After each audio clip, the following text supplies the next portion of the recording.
So the first topic here is talking about new players, right? What happens with Final Fantasy XIV being at record popularity levels, which, it's not uncommon to see them set and break previous records.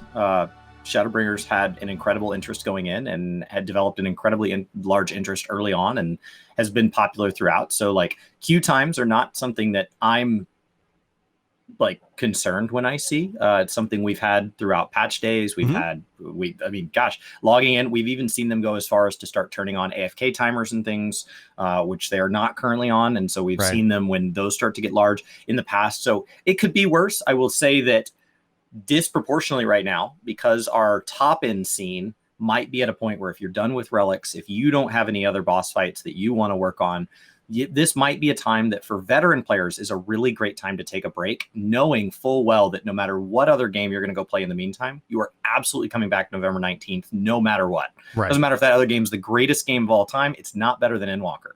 And so you'll be back. And so those people are away. Early review copies are in from Chris. Popular right now, it's a lot of sprouts. And so Limsa, Ul'dah, Gridania, these places are like, I don't know about you, but like I'm running into lag in them. I'm running into frame stutter. I'm running into kind of things appearing in weird orders where you get to actually see what the draw order is when you bring up the screen, as opposed to usually that's so fast your computer and the server just handles it faster than your eye can kind of detect it. So, it's all there. No, I'm seeing what order things render in because it's playing out in real time. I'm fine if I go to like the first. I'm fine if I'm out in Stormblood content. Yeah, it's so I know it's not me.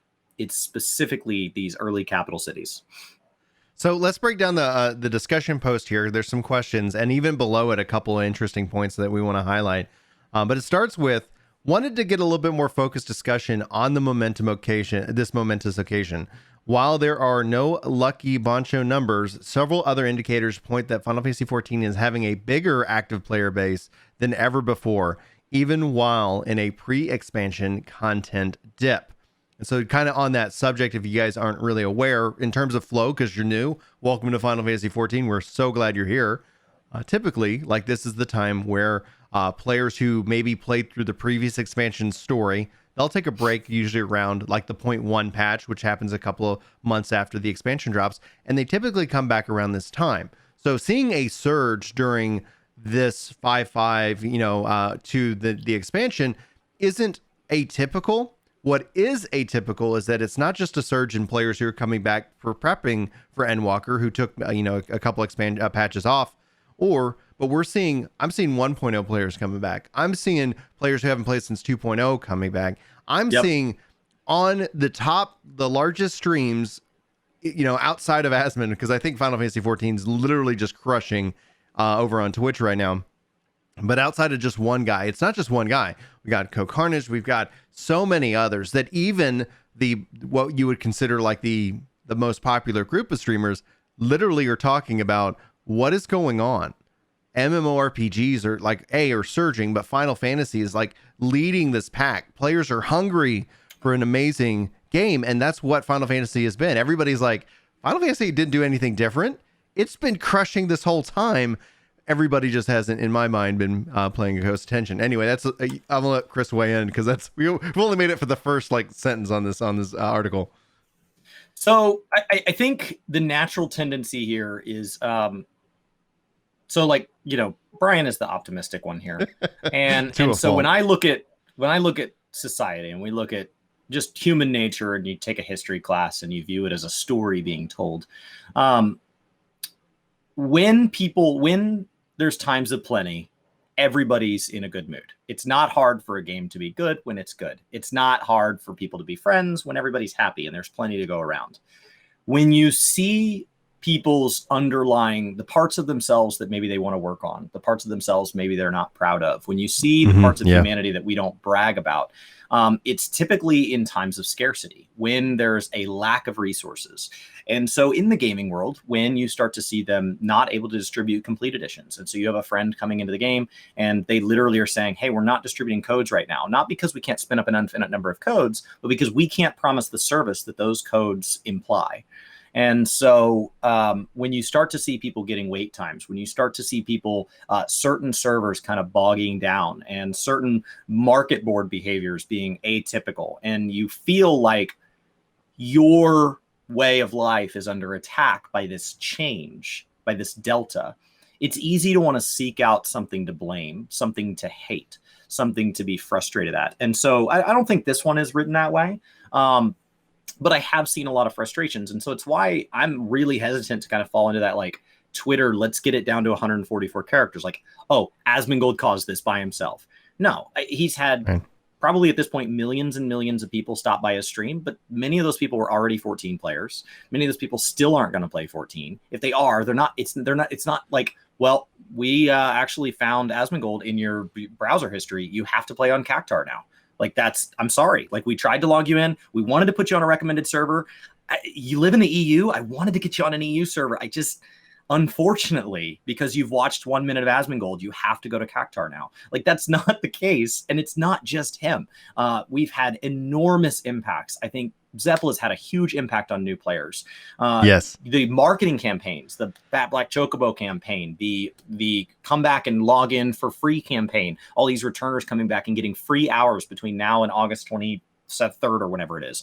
All the advertisements, FanFest, 14-hour live streams, tons and tons of YouTube views, being on top of the Twitch directory, word of mouth. People are just excited to talk about this game right now. Yeah. And so, my sister is going to try out the free trial. She downloaded the free trial yesterday for the very first time. Critically acclaimed free trial. My sister has known I've been playing this game since I got here. And that's not she doesn't know who Asmongold is. Right. And so, like, it's not any one thing. So, like, at the front of this, the pessimistic side of me being afraid that where there's smoke, there might be fire. Where there's this growth to the point that people are concerned about it, there might be a seed that could turn into, whose fault is this? I want to make it incredibly clear. It's nobody's fault. The game is really good. And the fact that you like it means other people like it too, maybe for different reasons. And that's a good thing. Queue times on a Monday morning is a good thing. You don't want to have your favorite restaurant never have a wait. It's really nice for you right up until they close. I've got some breaking news. Interestingly enough, Asmon just tweeted out that his mother is starting to play the critically acclaimed version and joining him on stream. I'm completely joking. But, it's at the point where whenever things hit a critical mass is usually when my mom asks me about it. I don't know if anybody else experiences that. Like, you get that text like, I'm hearing a lot of people talk about Final Fantasy XIV. Is this really good for you, Brian? I guess. Like, I've been loving this game forever. Thanks, Mom. I'm glad that you've taken interest. She's always been interested in the stuff that I did. I think she was our first subscriber here at Work to Game. OG Final Fantasy support. All right, continuing into the post. Some may say that most of the new players are trial accounts, but the new record of players on Steam, which does not include the free trial, and the digital store running both out of codes, the game indicates that a large number of these players are new subscribers. What are your guys' thoughts on this unprecedented and unexpected boost in the player population, and how will it pan out? Square Enix does not have enough time, for example, to add more servers, data centers before Endwalker's launch, and I hear Yoshida's talking about Endwalker's already has over 3 times as many pre-orders as Shadowbringers has sold. And at the time of this writing, I'm betting that's going to go up more and more. What's your thought? I hadn't heard 3 times. During the 14-hour broadcast, he said at this same point, with the same number of weeks to go, they're at roughly 160 to 180% of the previous ones. So I don't know where we got to 3 times. If we have, it would not shock me if we've gotten to 3 times in the whopping like 10 numbers. Days since then. But it is rapid. And that tells me, like, people are paying. These are paying customers. When I'm running dungeons, I've been doing a ton of leveling. I'm thinking about moving to leveling kind of as all 4 days a week right now, minus my Wednesdays. I'd be focused on working on best in slot for crafting, but I've thought about kind of dropping my tanking stuff and just doing leveling on stream, because it's getting me a chance to ask a lot of questions, to answer a lot of questions, to be there and to help and to be in these Sprout groups. It's really fun to go run with all these new players and be in dungeons where it's their first time. I'm really enjoying that. And as I level classes I've never leveled before, I'm in Sestasha, I'm in Todorok, I'm in these really low level dungeons. And when you're in there, I'm checking search info on them, and I'm I'm of course seeing people that have several 60s and looks like they're on the free trial, or this is their first run of that on their main, and so they're level 20 for the very first time or something like that. Mm-hmm. But I'm also seeing a fair bit of people with a 77 or, you know, a 73, or I saw somebody the other day where they were basically 70 and everything and had, you know, that looks like a returner to me. And that tells me those are paying customers. So this is not just free trials. We have seen games cap on free trials before. 11, I think, went through this when Ninja first picked up 11. Yep. Publicly. He's been a huge Final Fantasy fan for a long time. I think his whole life. Yeah. And so we've seen games cap on free trials before. We've seen free trials get more limited when behavior around them starts to affect the playing base. People used to be able to do PvP in free trials in 14, and people couldn't be trusted with that. So the selling out is a good thing. This is a great thing. This is awesome. The fact that they can't keep up. The downside is it's happening so fast and so close to the expansion that Yoshi said at the 14-hour broadcast that they are literally throwing millions of dollars at new server space, and it will not be ready for Endwalker launch. And to people that don't deal in all of this stuff, they're like, it's not that hard. Like, I set up a Squarespace thing and I made it bigger right now. And so to me, who's not a programmer, I spend a lot of time around programmers, but to me, just and for a second, Ginger and programmer adjacent, this guy right here. Kind of understand why you can't just throw millions of dollars. Why you don't just go to AWS and say, hey, Amazon, just spin up more, like just more. What's the problem here? So Mr. S writes, I disagree that they don't have time to make new worlds per Square Enix. New data centers, though, is unlikely until 6.1. So we know they are targeting the oceanic data centers for 6.1. Regarding new worlds in that regards, there's a silicon shortage. I think essentially what in a fortuitous shortcoming of the moment is that it's hard to get hardware, actually. It's more of a hardware limitation and time. But if you think about what even Phil Spencer talking about, hey, yeah, we're trying to make sure we're getting enough parts for Xboxes. So it's not just you're competing against like, oh, this other company wants a server and I want a server. Okay, this is the price of the server, but everybody needs the silicon, the parts that make up these servers. And there's like this massive backlog of things that need to be made. Where even to the point of cars, right? New cars need silicon. You know, it's like they like all of these things. Everything's kind of backordered, backlog, and that's just a impact of the world that we're living in. So I think it's just going to be something where that's why we're seeing limitations on the key, so that people when they use that key, they can hopefully make a character and have service, as opposed to like, I bought this game and it's been 2 months and I still can't play it. I think that's the story that we don't want. If you couldn't make your character day in day one. Oh, but most likely the only person that's going to really kind of be frustrated is somebody who doesn't know MMOs. Well, you can go log in at 3 a.m. You can make your character and go from there. I'm not saying it's perfect. I am not trying to defend Square Enix in this regards. Like, it is a windfall by all means, and hopefully everybody who gets a key can get a key if they want one and make a character and go from there. But it's a great problem to have that too many people want to come to the concert venue, but you can't just keep charging money at the door if you don't have seats. Like, you can't just keep letting people in and be like, well, we took all their money, they're inside now, that's their problem. And like, you have to make sure that everybody's going to be able to see the service that you offered to provide. Now, before we continue, 1 second though, but Bring Black Fuffly actually is kind of pointing out something that I think is interesting for a discussion. I'm sure Microsoft will happily help you out with Azure.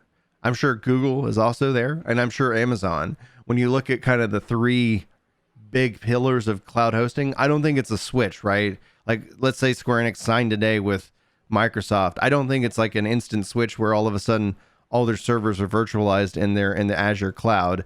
I think ultimately that's something that Microsoft would want to win the bid on, but Google and Amazon both want to win the bid on their cloud hosting. But yeah, like, I would say that Microsoft would be like, you can have these servers, just bring it to Game Pass. Anyway. Yeah, and there's a valid point being brought up over here by Virtual that hype is temporary. We saw this with WoW Classic. People were like, why don't they just spin up more worlds? When at the time they did have the room to spin up more worlds. And they said, because an MMO is about interactions. And our concern is, what if all of these people are here to try Endwalker and a percentage of them don't like it. We look at past expansions and we say, we feel we've done our best work, and we feel like we've tried really hard in the past, but inevitably we lose a percentage of players. And when you're talking about this many active players, when you're talking about the fact that it looks like they picked up 1 or even 2 million players this year, if not more, which means that the active numbers are probably really close to that, because those aren't long-time players where they would fall off naturally. There hasn't been an opportunity for them to really fall to attrition. When you talk about that, you have to assume, okay, a percentage of that, even if it's a small percentage, represents a huge number of people. And so what if you spend time and money to spin up a server, you get players on that server, and then that server becomes a dead server? That a dead server on an MMO is a miserable experience. If you've ever played a game that was meant to have social interaction that didn't, you go to run content that can't be run. You go to buy something off the market board that isn't listed. You go to sell something on the market board that never sells. You go to find a group for something and it just isn't there. And so it really kills a lot of these features. So I do think, as far as just spinning up more worlds, as far as just doubling the number of worlds per data center or something like that, that would be an incredibly risky move if you didn't believe you could hold this pace. 100%. I see Chad also talking about how one of the reasons is that Microsoft doesn't really have a presence in Japan. And while that has been true historically, they are right now gaining a lot of ground with Game Pass and xCloud because of the mobile, the lightweight, the Xbox Series S is actually incredibly popular over in Japan. So Microsoft, obviously I would say they need to do a lot more work when it comes to that area. But what we're not talking about a console port of Final Fantasy XIV. That's not. I would not expect that announcement this year, maybe even next year. But what we're talking about is behind the scenes, right? Microsoft, outside of that, Microsoft has partnered with Final Fantasy XIV before to promote Final Fantasy on Windows. Like, they have a relationship, and when it comes down to it, Microsoft's the back end of a lot of things. That's one of the reasons when we saw. What company was it that the governments were all talking about nationalizing, and they were trying to sell it off? And Microsoft was one of the bidders. And one of the concerns was, well, Microsoft has relationships with the Chinese government, right? Microsoft has relationships with, Russia, these various governments around the world. Microsoft is an enormous company. So when you talk about partnering with Microsoft, that doesn't mean Xbox. That doesn't mean Phil Spencer. When you talk about using web services, when you talk about kind of using server space and things like that, when you talk about companies that have names like Rackable that the general population doesn't know, and you talk about services like Azure and AWS and all of this, and you get into this terminology, there's a backbone to the internet that, yes, does include names like Facebook, but not in a traditional sense. Like, Facebook owns part of the transatlantic lines that connects the US to Europe, actual literal lines that run underneath the ocean. And so, like, when you talk about this infrastructure, while some of the names are names you represent for their more household products, a relationship with Microsoft on a server end would be very different than like what Sony's relationship with Square Enix is. But there is a business level, development in that regards to sit down and say, well, we'll happily give you this incredible deal at an incredible price if we consider this other deal in the future. So business is business. Now, I'm going to put up on screen a thing talking about the new Stream Deck, just because I want to come back to that here in a minute. I don't want to derail us just yet. So guys, if you're watching this on Work to Game in our kind of our highlights of the podcast itself, be sure to look forward to this discussion when we talk about the new Stream Deck here in a minute. But like, favorite, subscribe, share, and don't forget to clip. Send us your clips of the podcast and videos that you guys like the most. I'm very curious to see how that goes, and I'm going to try to turn those into shorts. But Chris, let's go ahead and continue on with this post, because I want to also get into that first top comment. Go ahead. Oh, yeah, I was just having you scroll down. Oh, okay. I forgot I was driving. Yeah, sorry. Like, you do you. I forgot. Yeah, I know. We don't do this. We're doing this live. Usually I don't host this. I'm just here for the ride. I'm just here. I'm just having fun, man. So it says, I think it's important to note that they not only have the new Steam records have been set, but they've also absolutely been smashed. Prior to this, the peak was actually 41,000 players at the release of Shadowbringers. They hit 58,000 players on Sunday, with the last patch being 5.55 at 1.5 months ago, and Endwalker doesn't come out for 4 months. I honestly think this isn't a perfect time, or I honestly think this is the perfect time for a lot of new folks to get into the game. 100% agreed. if they're going to play through the 2.0 in 4 months, it's an appropriate time frame to do so fairly casually. If we refrain or retain a decent fraction of these new players who've picked up the game up recently at 6.0 launch, it's going to be packed. I don't know why or how that plays out, but maybe it's promising that we're going to hit such a new peak in this past weekend without any server exploding, to my knowledge. The game is stable. The game is amazing. And people have a huge chunk of amazing game to play in a sea of drought, in a sea of Cyberpunk failing, in a sea of, this next big game disappointment. And then they step into this and they're like, I've been hesitant to play Final Fantasy XIV this whole time, but now I've gotten over that wall, that hurdle. There's still people on the other side of that wall, and we're going to welcome you guys in. Come on over. It's safe. There's not going to be too many cat girls like messing with you. I saw somebody post a comment talking about cat girls. I was like, I wouldn't worry about it. Just use that Doge can. Just to watch out for that Doge can. You don't have to worry about it. But yeah, 58,000 on Steam. That's not PlayStation numbers. That's not your standard PC numbers. Probably the least recommended platform.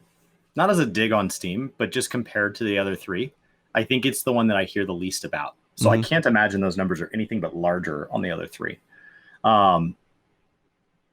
Yeah, because like PlayStation has just invited it to people that want an MMO on consoles. Like the PlayStation's just invited in tons of people, and this game has incredible controller support. Buying it direct from the website keeps you out of Steam. So there's your Microsoft, and then Mac players are like, well, what are you going to do? I'm just excited this game runs on Mac. So I think the appropriate time frame is something where we're like, now is the appropriate time frame, and we've been saying that since 5.5, and then we said it again in 5.55. There will come a time where we're like, I want to tell you now, but I really mean before. Like it's like the amount of time is compressing, and the amount of content you have to get through is not. The reason this is such an exciting time to get into the game is not because it's popular. It's not because people are playing it. It is because you have an exciting expansion going into an exciting expansion content-wise that has been delivering consistent content when the genre has not been necessarily capable of keeping up with that. You've got an enormous backlog of content. You've got a massive free trial to get into it. And narratively, this is the finale in 6.0. While the game is not ending, the finale is happening in November. The full finale releases in November. And 6.1 will begin a new story where the game continues from there.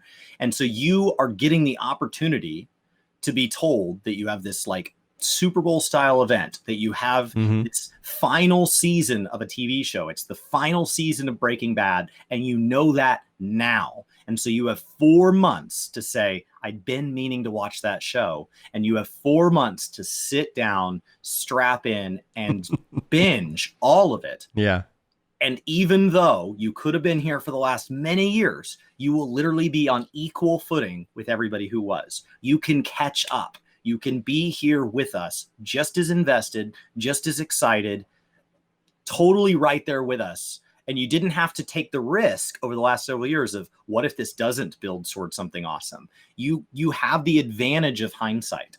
So it's an incredible time for new players to come in. They've made it an incredible value proposition at a time when the market is, while we have many MMOs coming online and we have a ton of excitement going into 2022 and 2023 in the space, 2020 was really hard on a lot of industries, and MMOs were no exception. And so 14 being effectively like almost boringly normal actually kind of makes them like best in class. Like, what did you guys do? A little bit less than usual. That's incredible. Yeah, I mean, it is telling though, but it's like this perfect storm where is 14 lucky? No, they're prepared. They're prepared. They've been doing this. They've been ready. They've made an incredible game that people have loved to share and talk about, to the point where when these other situations align, 14 Surge isn't just driven off the fact that Asmon's playing it. It's not driven off the fact that there's a massive dissatisfaction with WoW. And then the fact is that some players are still obviously enjoying WoW, which is a great thing. It's not driven off of any one factor. It's driven off of fundamental good game design, great communication, a community that loves the game, and players that are coming into the game and experiencing it for the first time, and then becoming evangelists to the game itself. We're going to start seeing here, if we haven't already. I haven't seen any videos yet, but I'm just waiting. There's two numbers that I'm looking to see. One is that 58K going to go up, and is that the ceiling? Is that the new ceiling? I doubt it. So I'm excited to see if anything happens big this weekend. And to see what kind of this growth pattern looks like, and when's it going to be, like, wow, that was the apex. And then 2, when are we going to start to see the hate negative videos that are going to capture attention flowing out on YouTube? And it's like I'm just waiting for those 2 events to kind of occur. Like, what's the highest number? And then, because of the surge, like with anything, you always kind of have the anti surge in certain aspects, and so those are the 2 things. 14 is really good at 14 because it's so narrative based. There is a substantial portion of the population that literally plays the 0.0 patch, and then historically we build up to the expansion with 0.4.5. This one's working a little different because it's a finale, and so historically what would happen is people would play 0.0 to 0.1. Right as 0.1 drops, they'd peace out, and then they'll come back sometime through the 0.4, 0.5 cycle, blast through everything they missed, hit the expansion, and then bail again. And so they're here a fraction of the 2-year cycle, where they catch the end and the beginning, and they just catch what they think are the best parts, and they skip all that stuff in the middle because they don't like raid progression. They don't, the story comes out too slowly for them. They don't like all the side content in the game. They really just want this to be a narrative experience, and they can do that, and they can experience all the raid content or all the dungeon content once during that 0.4, 0.5, one time, one clear of everything. We're good, and then they can go into the content. So there will be a fall off after Endwalker, and that doesn't mean Endwalker did bad. That already existed. That's already a pattern in the space. Well, and even still, like as the fallout goes with those players who play through the story and then say, "Great, I'll see you next expansion." I'm curious to see what ultimately happens with this one, because 6.0 ends the story, and 6.1 begins anew. And with 6.1, as a player, like I'm only like projecting my perspective here, is that if I was taking a break, I finished the story. Okay. But now the next question goes, what's next? And depending on how the story concludes, like, I think, who knows, maybe we actually will retain more players at least through 6.1 this time around, depending on see how that plays out. And still, I think essentially what we see is that the rising tide, that even, there's a natural drop. There's a natural drop in every game. Every service game you have your build up, and then it's like, okay, it kind of settles into its thing, and then it slowly kind of ramps itself back up, excitement, etc. All somewhat, it's kind of, graphical, for lack of a better term. Go ahead. No, I think, we've got some big things coming. We've got some big events going on in game. This will be a lot of people's first time to see a media tour coverage. This will be people's first time to experience a job action trailer. This will be the first time, many people are catching their first live letters. I put out the summary of the Q&A from the 14-hour broadcast over on Gaming Kinda. It was 43 questions.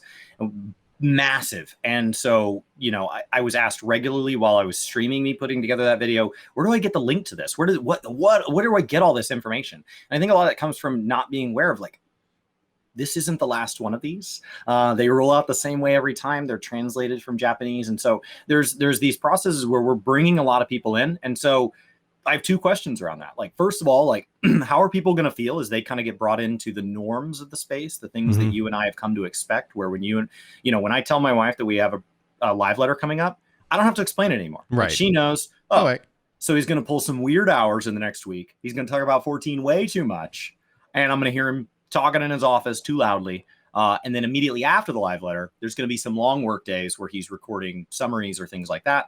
And so she just knows that's the trend. But also, how do we retain? How do we, like, how many of these people really stick around? You can incentivize somebody to try. You can give them a free trial. You can pay a WoW streamer to take the risk. You can, invite in communities. You can invite people to return with free returner campaigns. You can do discounted copies of the game. But ultimately, at some point, business has to go back to business as usual. And so when we're sitting in 6.1, 6.2, 6.3, and we're going through these typical runs, and we're getting our 2 live letters, then a patch, 2 tomes, and a raid, and we're just moving on through standard content. How many people are here for that? How many people? And there's nothing wrong if you're not. Like if you just wanted to be, if you just watch the Super Bowl and you don't watch professional sports, if you just watch, oh, I only watch things when it goes to game 7. Fair enough. That's fair enough. There's people that only buy the lottery ticket when it's over a ridiculous number. Fair enough. There's nothing wrong with that. There is something fun about being in those key moments where the moment is part of it. But how many people underneath are we really converting? How many people are going, no, I'm here to stay. I'd like to set up shop here in 14 and stick around for the long haul.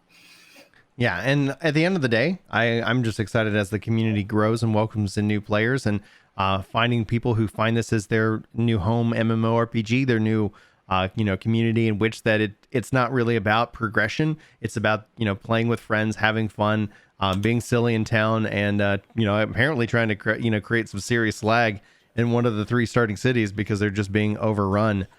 So at the end of the day, like, this is something that is both historic. It's wonderful to see, and questions of, as long, I mean, if the servers are up and they're stable, like, honestly, like, let's keep going. Like, if we want to add 1 million new players a month to this game, let's go. I think, at that rate, like, the OCP had a big goal of 30 million, I think, when this year started out, and who knew that he would have hit it by the end of the year. We had a goal of hitting 10K followers on Twitch, by the end of this year. Similar numbers, same scale. Yeah, and we just crossed over 14,000 followers over on Twitch. So thank you to all who hit that button. And now we're setting our next goal at 100,000 here on YouTube. So it's exciting. Like, growth is exciting. It's fun to be a part of, and I'm just glad to see so many people really enjoying it. And it's great. I cannot say that enough. And so we'll just keep covering the game like we always have and go from there. But now I'm going to kind of shift focus. Thank you so much for checking out this highlight from Epic Loot Radio. I hope you enjoyed it. If you did, hit that like button, subscribe button, and more. And check out our other channels, Ginger Gaming Radio, Ginger Prime, and Work to Game, for more content. Thanks for being here, and you're awesome.